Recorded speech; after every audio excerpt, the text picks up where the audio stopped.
Hey there, my name's Evelyn, My name's Samandita. and you're listening to HCI Ideas. HCI Ideas is a podcast where we discuss research, receive advice, and learn about the cool things taking place here at the Human Computer Interaction Institute of Carnegie Mellon University.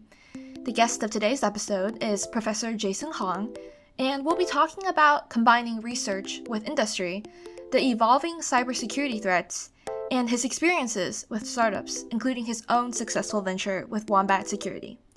Thanks for tuning in and enjoy. So, Professor Hong, can you briefly introduce yourself and what you do here? Sure thing. So this is actually the 20th anniversary for myself as to when I started at Carnegie Mellon. I started back in 2004. And I did my undergrad at Georgia Tech and PhD at UC Berkeley. And over the past 20 years, I've been doing a lot of research in mobile computing, privacy, and security. And more recently, looking at issues of AI bias and fairness and using a lot of different kinds of techniques too. So using some machine learning techniques, some elements of systems programming, some machine. I mentioned the machine learning already, and then also human-computer interaction. So trying to look at how to combine all these different kinds of things to improve elements of mobility, privacy, and security. Awesome. Thank you so much. So just to quickly get our listeners up to speed as well, Wombat Security Technologies is a company that was created in 2008 by three CMU professors, including Professor Hong here. And this company mainly offers cybersecurity training via game-based training and other products at an organizational level. And it was later acquired by a Pittsburgh company named Proofpoint for $225 million. So with that out of the way, I must ask, what inspired you and your colleagues to start Wombat? Right. So the history was that we got funding from National Science Foundation in 2005. It was running for 3 years. So 2008 is when we founded it, but that's also after the end of the research too. There were several kinds of points of inspiration for me. One was that when I was a grad student at UC Berkeley, it was during the dot-com era, and there was a lot of faculty and students who were also doing companies as well too. And we all know how the dot-com era ended, Mm. but at the same time, I thought it was actually rather inspiring to be able to have that kind of influence and impact, and to be able to see your research get out into industry and influence the way that people are doing things. So I thought that that was one of the kind of motivators I had, was that I thought it'd be a really good kind of experience to learn more about this. And that actually has panned out for the most part, in that, I'm also working on a second company right now, just recently founded it back in February. And also, when I'm teaching, it also can help out a lot, because I can tell the students, here's what we did at Wombat, here's why we did it, here's sort of the challenges we had in doing a startup, here's how HCI is viewed within a startup, and so on. So that also worked out pretty well too. But the other kind of main reason for wanting to do a startup is that near the end of our research in 2008, there were several companies that approached us wanting to use our software. And so basically, we had three main pieces of software. We had what we called Fish Guru, which is simulated phishing attacks.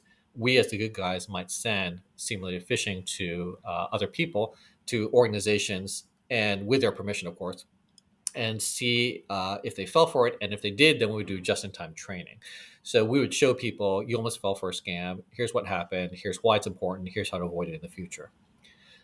We also had an anti-phishing Phil, which was a game that would try to teach people about phishing scams. And so trying to teach people about browser URLs and how to differentiate between good sites and bad sites, and use the search engines instead of just clicking on emails, and so on. And then the third line of research we had was called Fish Patrol. And the idea there was using, really early in the days of machine learning, using some basic machine learning techniques to try to find bad emails. And we also have a variant of it that was also looking for bad websites too. And again, a lot of companies had approached us for the software. And so I wish I could say I thought about it a lot more than this, but basically, it was, my thought process was, I'd like to do a company, and these people seem to have a really strong need for it. So let's go ahead and try it out. And so you might remember 2008 was the big downturn as well too, the economic downturn. Actually, if you're a sophomore, you might not remember that because you'd probably be very young. So don't say anything because you'll make me feel bad about how old I am. All But right, no aging here. okay, but 2008 was the big downturn. What happened is we founded the company several months before then, and we actually got our first sales without having to do anything because people's needs were so strong that they came to us. And again, they wanted the software. And also, I forgot to mention when we first released Anti Phishing Phil, the game, we had some journalist friends advertise for us, and we had well over 100,000 people come to our site within a week and play the game.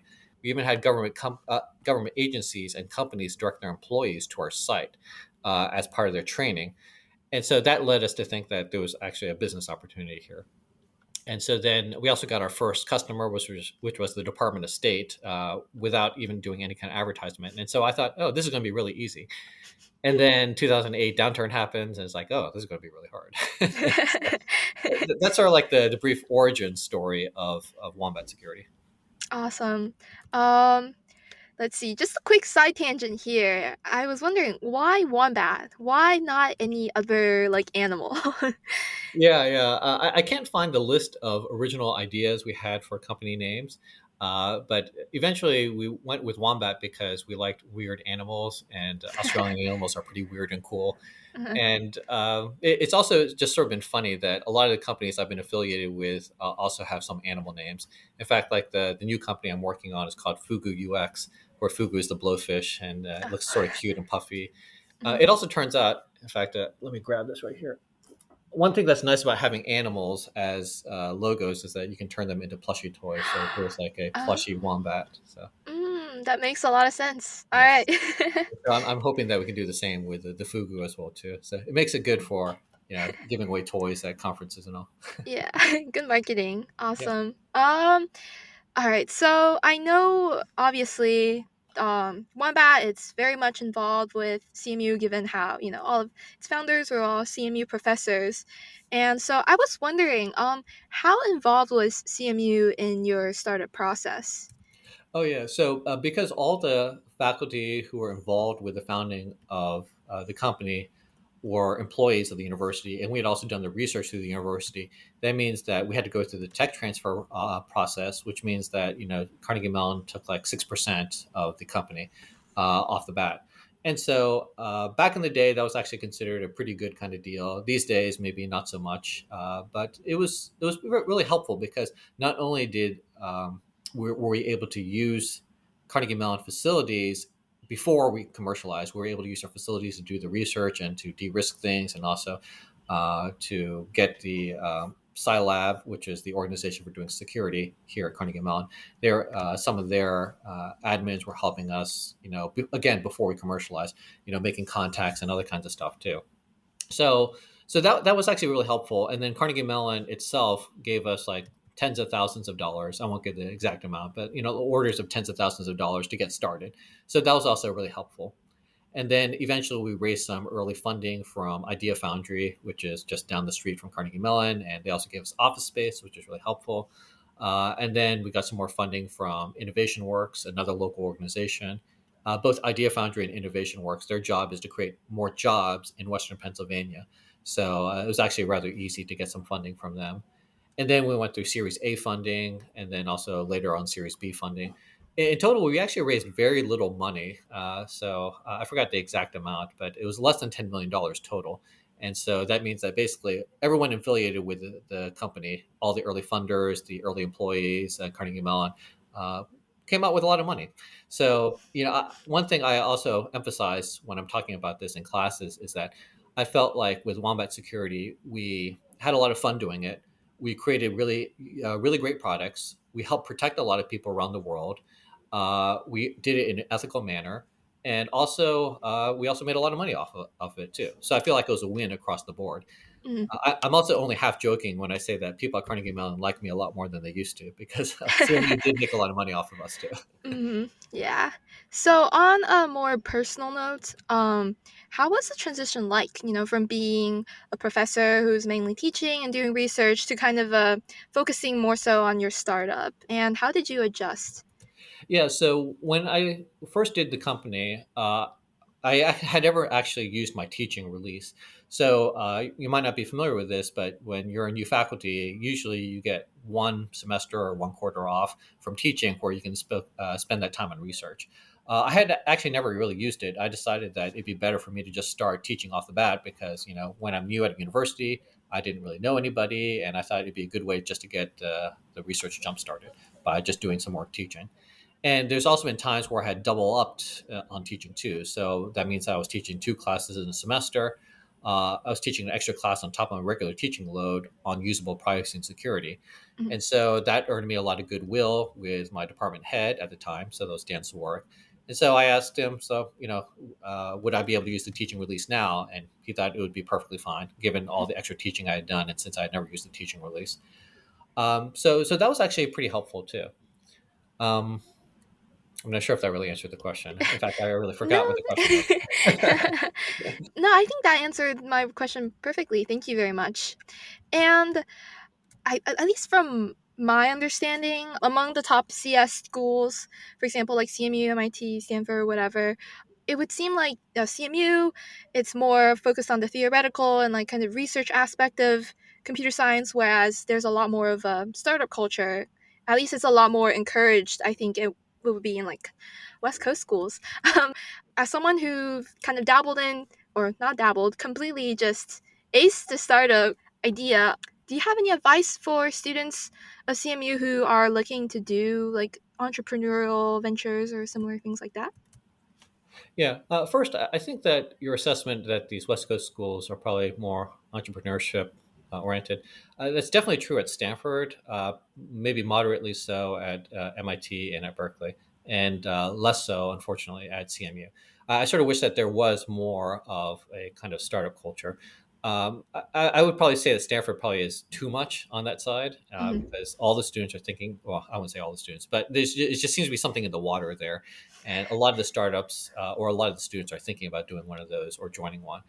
I don't think it's necessarily bad, but I think that it's probably too far. The needles move too far on that, and it's made it so that, for example, not a lot of the faculty are around because they're doing startups, and it makes it so the culture is harder to get stuff done for a Hmm. variety of reasons. So I think it's probably too much there, but probably too little here at CMU.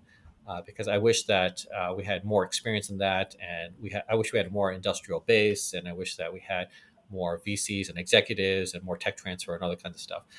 Um, but in terms of advice for students, if you're going to take a risk, then doing it when you're much younger is probably a good idea. That doesn't necessarily mean that you had to be a founder, but what I'm suggesting is that you can join a startup and learn a lot about things and learn a lot about things that you probably might not be qualified for if you were at a much larger company. So there's definitely pros and cons to that. But you can actually learn a lot and you can get a lot of good experiences if you have some good co founders or good founders there that can help you with things. Um, the other big thing I would say is that, when I was first doing a startup, I actually didn't know how to spend my time. I didn't know what I should be doing. And so, probably the two big things I tell people, there's this thing called the business canvas, which is like doing a prototype of your company. And the business canvas, you can actually look it up on Wikipedia. It's actually very straightforward there. It's like a single sheet of paper, and the left side of the paper is about the customer experience, and the right side of the paper is about all the back end and sales and other kinds of stuff. And you're just trying to delineate what your value proposition is, what your advantages are, how you expect to go to market, and other kinds of stuff. And it's just basically trying to explain to you that it's not just about good technology, and it's also not just about good customer experience, and it's not just about sales, but it's really about the combination of all three of those things. So I would say this business canvas is a really good way of just doing a really quick kind of prototype of your company. And what's also nice about it too is, like prototypes, you can throw it away and revise it and do it again quickly. And which is also sort of the second piece of advice I would have, which is the business hypothesis. So what I'm about to say is going to sound so obvious. It's going to sound so ridiculously obvious, but I wish I had actually known this earlier because, like I said, I didn't know how to spend my time when I was first doing a startup. So the business hypothesis is really simple. It's basically customer segment X will buy product Y for reason Z. And you fill in the blanks and you try to validate or invalidate that hypothesis as quickly as you can. And is just like prototyping. It's just like rapid prototyping that we talk about in our UX classes and HCI classes that we teach. Hmm. Um, and like I said, it sounds so obvious, but I wish I had known that earlier because we were spending a lot of our time trying lots of different things and didn't know how to focus our time and energy. But now that I know this, I'm spending a lot more time on this new startup on trying to figure this out. But again, what's nice about it is that you're treating it like a scientific hypothesis. You're trying to treat it like iterative design, and it will help you save a lot of time and energy by trying to figure out what is the right thing to do. And so that's basically what it is. And so to tell you like what some of the things I did when we first did the startup that I was unsure of, I would spend a lot of my time trying to learn about learning management systems, which is we thought that that might be a good kind of opportunity for sales. It turns out it wasn't. We Hmm. thought about trying to sell to banks, and then, well, okay, that's sort of moderately successful. But again, it gives you a focus as to how you should be spending your time, and anything that's not part of it might not be a great use of your time. And so I probably would have spent a lot less time trying to do all these things that weren't really productive, and I would spend a lot more time trying to focus on that business hypothesis. It's really interesting because that hypothesis sounds a lot like what you do in research as well, where you try to kind of cut to the meat of what you're trying to figure out and learn more about. So there's some parallels here I see with both research and also trying to make a business work. So that's pretty Oh yeah. cool. In fact, this is an argument I've been making for years in our department, and that we typically talk about in the HCII that there's three legs of the department. There's the behavioral sciences, there's technology, and then there's design. And I've been arguing for a while that we should consider business as a possible fourth leg of the stool. So three legs of a stool, but with business as a fourth leg now. And the Mhm. reason is that with business, a lot of the methods they use are actually quite similar to what we do in UX design. So doing surveys, talking to customers, doing ethnographically inspired kinds of observations and other kinds of things, contextual inquiries, all of those are actually things that a lot of the business people, actually really good business people, will try to do too. And a lot of our alums actually end up in product management and other kinds of managerial roles for trying to figure out new kinds of products. And doing iterative design and trying to figure out the metrics is also a really essential part of business too. And so it seems like we just have a lot of synergy there. Mhm. And that's one of the reasons why I also I helped co-found the Masters of Product Management program that we have here at Carnegie Mellon too. But I just feel like there's a lot more that we could do. But this is one of those conversations that can take many, many, many years to try to figure out what's the right thing to do, because we also already have a school of business and they have their own agenda. We have our own agenda, and trying to find things that Yeah. can mesh and overlap can be quite hard. Hmm. Just to go back to what you said before, how you're working on a second company recently, if you don't mind telling us a little more like details about that, I'd love to know more about what you're doing right now. Yeah, so this is a new company again. It's called Fugu UX, and doing this with one another professor here at Carnegie Mellon. His name is Shavik Das. He's the co-founder. He's also a former PhD student of mine, so we Hmm. know how we work, and we work Hmm. pretty well together. Yeah. And we also just hired two developers recently. Oddly enough, they're both named Brian, and we're trying to see if we can hire another person named Jason. And so that means that we have to hire another Shavik just to make sure that everything's even. Yeah. Um, the basic idea of what we're trying to do is automated usability analysis. So give it a website, and it'll try to apply all the things that we teach already in our classes about heuristic evaluation, about visual design, about type, about layout, and so on. And it'll try to flag usability problems for you and also prioritize those for you too. So if you're a company, you're a product manager, our hope here is that you might be able to use our product, our analyzer, and you can find these usability problems and also help prioritize them and then delegate to your team. And you can also do this periodically, and you can also see updates like what's been fixed, what's not been fixed, as well as we add new kinds of heuristics and new kinds of AI analysis, that you can also get more value out of it too. So that's the basic idea. But then you should also think about how many bad websites there are out there. So even though there are maybe like 100,000 UX designers out there today, we still probably don't have enough, and there's still bad designs that are out there. And the other problem too that we've seen is that even if you are a really good designer, there's still just so much you need to know about color, about layout, about behavioral sciences, about the visual designs and so on. There's just so much a good designer needs to know that there's no designer that can really know all of it. So this is where we hope that we can, do things in a manner that's much cheaper, faster, more scalable than sort of the current techniques of running user studies or hiring really expensive usability professionals. Now, you also might be thinking, okay, well, what does this mean for me as for jobs in the future? And so our goal is not to really replace UX designers and people who do the user studies, but to really complement them. And so, for example, we've seen that a lot of UX people, doing 50 user studies and doing repetitively is actually not that much fun. It's actually pretty boring. After like the first five or so, it's pretty boring. And so what our hope here is that this can free up the resources so the UX people can be they can still do user studies, but you don't have to do as many, or you might be more freed up so you can do more creative kinds of things or more long-term kinds of thinking too. So you might think more about new kinds of products or new kinds of features that people really want, or to really probe the question of why are people facing these usability problems.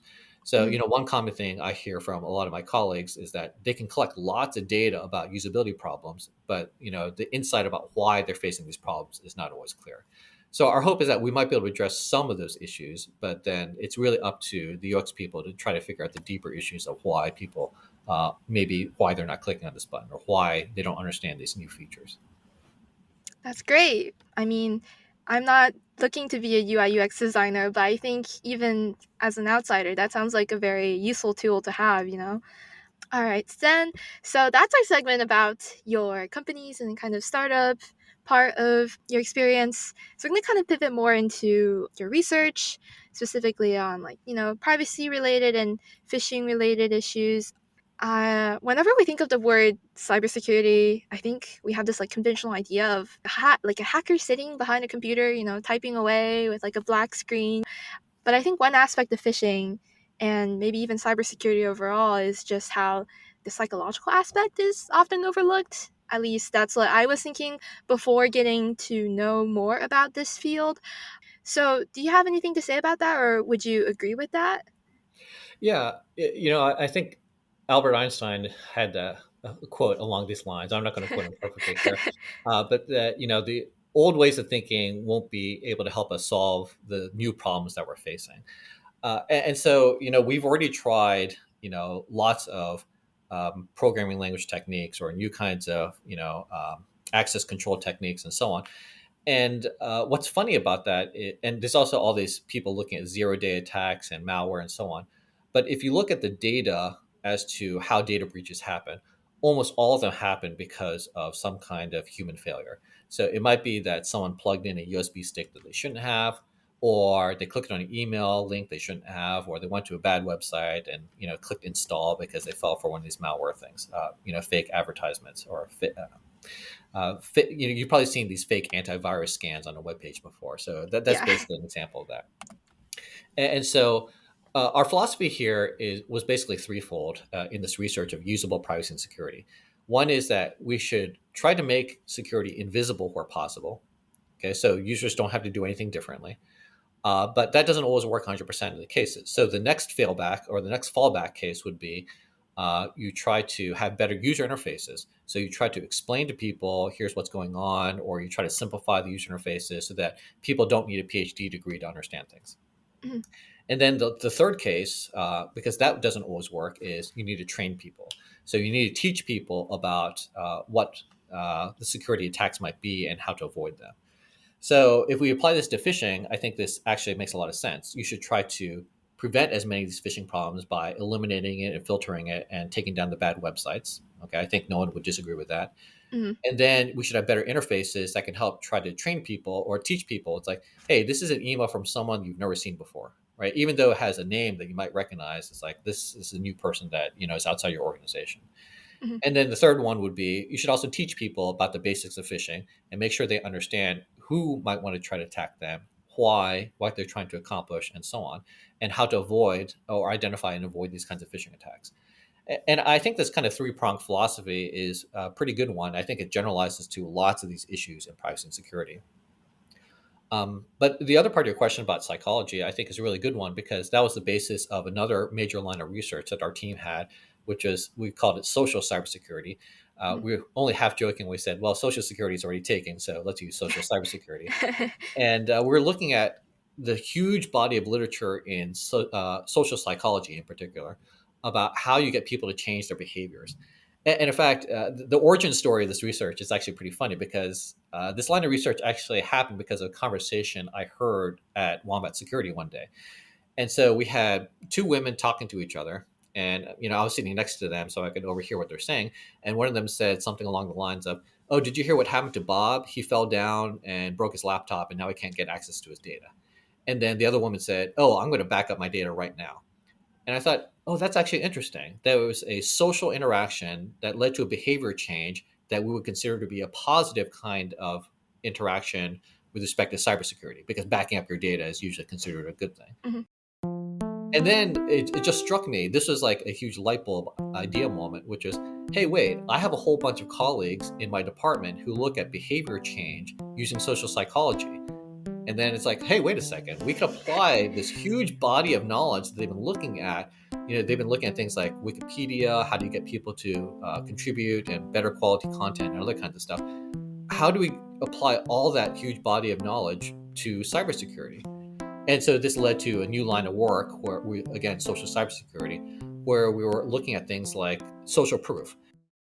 So social proof is one of my favorite ones, which is, if you don't know what to do, just look around, see what your friends or what other people are doing. And usually that's a pretty good heuristic of things. And then what we did was Shavik Das, again, the same colleague of mine who is also the co-founder of Fugu UX, part of the work he did for his dissertation was at Facebook. He wanted to see how we could apply social proof to improve cybersecurity. So the idea here was that Facebook was already going to run their annual cybersecurity campaign, and there it usually just would be a message in your feed that says something like, extra security settings exist. Click here to learn more.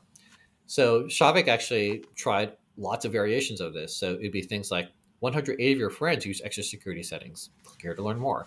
10% of your friends, at least 10% of your friends, some of your friends. So he tried like all these variations. And it actually turns out that the theory is actually mostly correct, that, these small variations of talking about what your friends are doing does influence your click through rates and your adoption rates of cybersecurity. And so we actually won an honorable mention from National Security Agency, everybody's favorite three-letter agency, the NSA, for research on this topic, because it was actually opened up a whole new area of work. Again, trying to combine social psychology with these kinds of cybersecurity issues. And so, yeah, I think your question was spot on. That there's a lot that we could be applying from psychology to cybersecurity, and it's not all the way there yet, but it's definitely growing. So there's more and more papers every year looking at these kinds of topics. That's great. I mean, on the note of phishing, I'm always astounded every day by how personal these phishing scams get. Like, I remember there was this one time I missed a package, and like the day of, I got a text message saying that, like, oh, your package failed and you need to put in your information again. And I was so close because it was like a really urgent package I was waiting for. And I was like, oh, shoot, I need to get this started right away, right? And so like on that note, given how these phishing scams are getting more and more advanced, do you think the current strategies that we have for defending against them will remain effective for the foreseeable future? I think that training is still an essential aspect of cybersecurity. I know that there's some controversy within the community about that because there was a paper a few years ago suggesting that cybersecurity training doesn't work for phishing. Um, I think it's complicated. Is sort of the answer there, but I think that it's definitely here to stay. That there's definitely people need to know like what these attacks are, and also the basic ideas of how to protect themselves and things that you shouldn't do. So it like clicking on links is usually a bad idea, but using search engines and other stuff I think is a much safer kind of approach. But having said that, the attackers are always evolving, and so it also depends on what you mean by attackers. That's sort of a separate question. In Mhm. this case, I'm going to focus on just like basic cyber criminals, the ones who are just trying to capture or get money from lots of different people, and they don't care specifically about you. They just care about that some people are falling for it. And so, an example of how things have evolved is that there's this new thing called like the pig butchering scam. Unfortunately, one of my friends fell for this, and so I'm still sort of mad at him about this. But the basic idea is that um, you might have seen a lot of these kinds of messages from your phone about it's like, hey, how did you get on my contact list and stuff like this. Oh, hey, didn't we meet last month or last year? And Yes, so I get these every single day, and it's really annoying.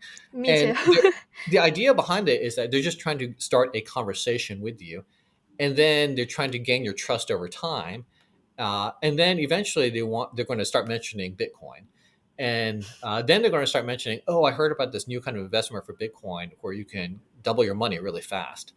And sometimes they're appealing to greed, so it's like, who wouldn't want to double their money fast? But sometimes they're also appealing to romantic interests. So some of these weird scam messages I get, they have a really attractive young woman there, and it's like, oh yeah, this is what, hey, this is me, you want to chat, stuff like that. Hmm. um, in fact, if I take a quick digression here, so this is Please, a well, you're digression. welcome to. One of the funniest moments when I was teaching class was telling people about a scam that was like this pig butchering scam. So basically, people created a fake LinkedIn profile, had an attractive young woman, and was trying to see how many people she could friend. And she actually friended a lot of people from, who worked at Department of Defense or contractors or other kinds of stuff. Mm, And then obviously, this is a pretty kind of obvious scam, but a lot of people fell for it, and some men offered her jobs, wanted to meet up, blah blah blah. Okay, so I tell the class, so what are the lessons we can learn from this? Well, first off, lesson number one: men are dumb, and then all the women in class started applauding. So, okay, so that's the digression. But going back to this pig butchering scam, romantic interest is another one. So sometimes they'll appeal to you because it's like you might feel lonely, or maybe you're in a bad relationship or stuff like that. This whole notion of loneliness is also another topic that I could rant about for a while. But basically, a lot more people around the world are feeling very isolated and lonely these days, and so that's another reason why I think a lot of these scams are taking off. And so what happens is something like, oh, go to this website and just put in like a little bit of money, like $10 or $50. And then that's how they try to trick you into, oh, we actually can double your money. Because for them, they don't care about losing 10 or $50 if they can reel you in and get thousands or tens of thousands of dollars out of you. mhm. And so unfortunately, these kinds of scams are growing and it happens all the time. It's not clear if there's a good kind of automated way of protecting people from this. But that's just sort of like another example of how these attackers are evolving their kinds of tactics. Because I think a lot of people are familiar enough with these kinds of fake eBay scams and fake bank scams. They're not going to fall for them as much as they used to. So now these bad guys, they're trying to use more kinds of appeals to other kinds of emotions, to romance, to greed, or otherwise. AI phishing is one that we're not sure how it's going to play out, but there's this basic thing called an APT. I don't really like the term. It stands for Advanced Persistent Threat. The basic idea is that imagine you have some kind of attacker that's very patient. They have a lot of time, money, and resources, and they will try to attack your organization because they want to steal, your corporate secrets or maybe even national security secrets. Mhm. So what that means then is that with this kind of new AI phishing attacks is that they might be able to automate or semi-automate a lot of these kinds of attacks. So imagine that it's crawling data from LinkedIn, and then it also tries to learn more about your style of writing and who you interact with, and then it could over years send you lots of these different kinds of spams or some kinds of phishing emails and see what you fall for. Mhm. And some of these might seem really realistic too, because as they breach one person's account, they might be able to get more information about that one person and send further attacks using that kind of email, that email address. So you can imagine that it could be quite substantial. We've also already seen AI phishing attacks in terms of fake calls as well too. So using deep fakes, you might simulate a Zoom call with the CEO saying, "Yes, send money over here." Mhm. And so some of these attacks have already happened, and it's really unclear how you defend yourself against these. Man, that sounds scary. I'm already falling for, the emails, like the test emails that they send out to people. I'm already falling for those. So I think if it gets even more advanced, I there's nothing I can do really. Then I think on the note with we what we described earlier with the psychological aspect of people falling for phishing scams and such. This is more pivoting into the privacy and data security issues. At least with me, I'm observing this kind of new screw it mentality when, for example, if you download an app and then they ask for permission to access these certain things, like at least with me, if I have the strong incentive to use this app, I don't care at this point. Like people are gonna have my data anyways. One more company isn't gonna really hurt. So it's really just like lowering of expectations in terms of the privacy we can expect from our interactions with these technologies. What do you think of that development? Yeah, that sounds a little bit like the learned helplessness that you might have learned in the intro to psychology. Mm-hmm. That it feels like there's nothing you can do about it. I think that's not entirely the case. For a while, it definitely what did feel like that. But I think the key things that have changed is that the market has been shifting more towards privacy, in particular because of Apple, and also because of new regulations too. And so, if we look at some of these market issues, for example, the Federal Trade Commission has been really interested in these kinds of privacy labels, and Apple adopted these privacy labels for the Apple App Store, and then Google also adopted it for their own Google Play Store too. And it forces developers to think a lot more about what data they're collecting, as well as why they're collecting it and how they're going to use it. And they also have to report it accurately too. Because if Apple or Google find out that you're not telling the truth, then they can kick you off the App Store, and that's a lot of leverage right there. And so I think that these app stores are one of these major points of leverage where it's actually is getting better with respect to privacy. The other thing too is that these kinds of privacy labels, sometimes they're called nutrition labels as well too, privacy and nutrition labels, is that the IoT Internet of Things is also looking. A lot of companies are looking into privacy labels for their devices as well too, in part because of work by some of my colleagues at Carnegie Mellon, but also because the Federal Trade Commission and other organizations are trying to push in that direction as well too. So I think that there is some hope in that direction, as well as new kinds of regulation. So, for example, right now Pennsylvania is debating about a privacy law, what kinds it should, what we should have, and what should be inside of it. California already has some of these privacy laws, and it's very likely that because of GDPR in the European Union, that the U.S. will have something, maybe within a few years as well too. And so I think that even though it's really hard for individuals to do much about privacy, it seems like regulation is my take on this is that regulation is probably the way to go because all the research and all the things that we've been talking about for the past 20 years it didn't really have a direct immediate impact on privacy, but it did raise people's awareness and it did raise the regulators awareness, and then as more disasters happened then it sort of helped push things forward. So I think that there is hope here. It's still hard because of surveillance capitalism is a term you might have heard of too. That Mm. basically you can make money off of people's data, and so you have a strong incentive to collect lots of data. But again, regulation and this market approaches, I think, will have a positive impact on things.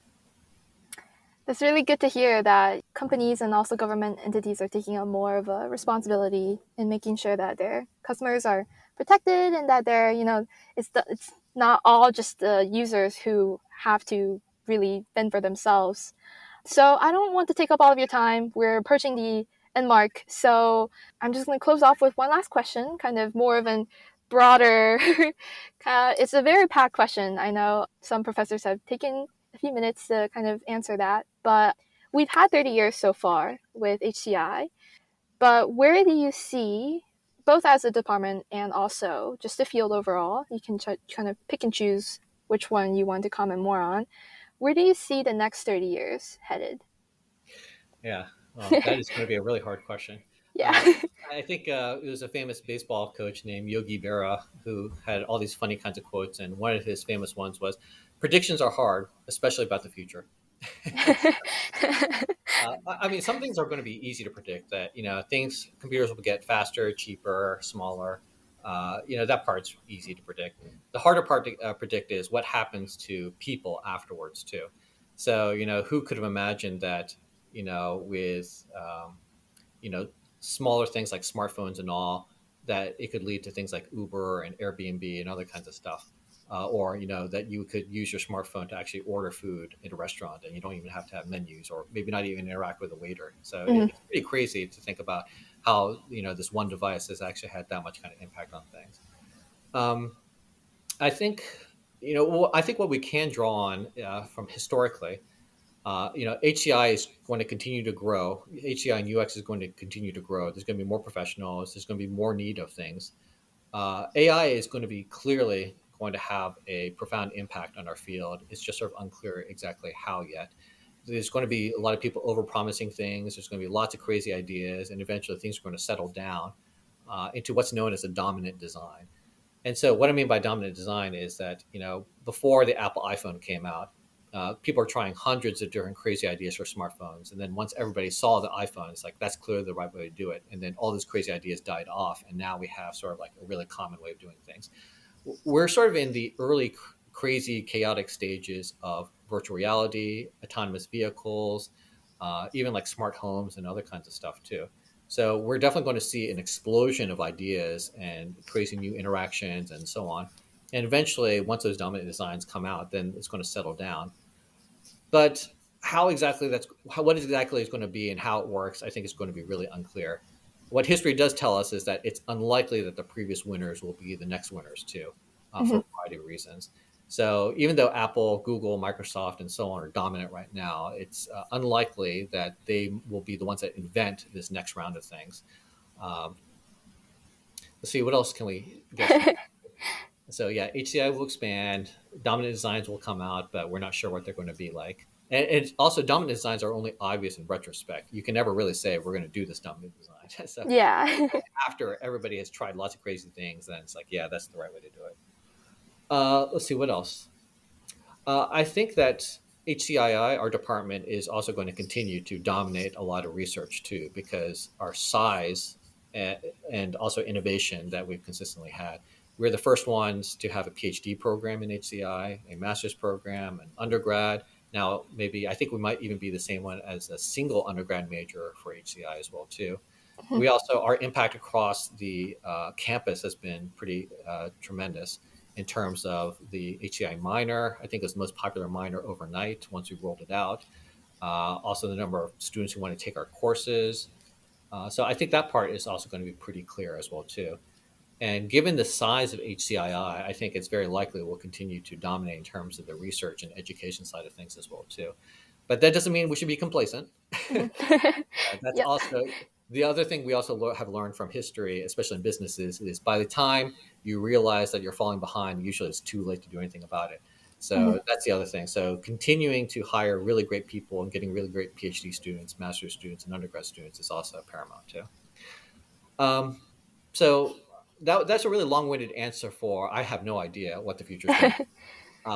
All I know is that the short-term stuff is going to be easy. That privacy is still going to be challenging. There's still going to be crazy new sensors, new kinds of AR stuff, and so on. But it's just the longer-term societal impact and the longer-term kinds of how we use it, how it influences our relationships with other people. That's always the hardest part to predict. So I think that I will not try to predict that part. All right. Thank you so much. That's a wrap for today. Thanks for tuning in, everyone. If you're interested in finding more about Professor Hong's research and his companies, we'll also be linking some of the relevant papers and relevant links in the description below. Thank you as well for speaking with us today, Professor Hong. Thanks. This was great chatting with you. HCI Ideas is a podcast celebrating the 30th anniversary of Carnegie Mellon's Human Computer Interaction Institute. If you've enjoyed this episode, make sure to follow us and recommend it to your friends. To learn more about the interesting research done here at HCII, our friends have created a website showcasing the various papers and topics we talked about today, as well as many more. You can find it at hcii30.com. You should check it out, it's pretty cool. Thank you for listening to HCI Ideas, and we'll catch you next time.